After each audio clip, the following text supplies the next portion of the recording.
兄弟，我發現我說粵語總是怪怪的，就不夠地道。到底要怎麼說啊？點樣講嘢似個地道老廣啊？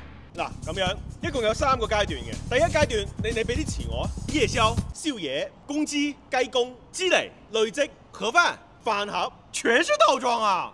冇錯，呢個就係第一階段，學識倒裝。明白。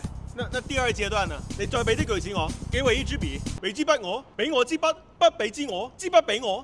要幹嘛？點啊你又點啊？又點啊你？你點啊又？我先做啊！我行先啊！行先啊我先行啊！先行啊我！這都啥亂七八糟的？冇錯，呢個就係地道粵語嘅第二階段，學識亂裝。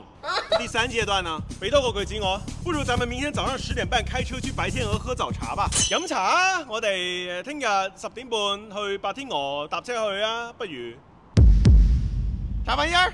呢個就係地道粵語嘅終極奧義，諗到乜就講乜，漏咗嘅後面補上，主打一個即興嘅。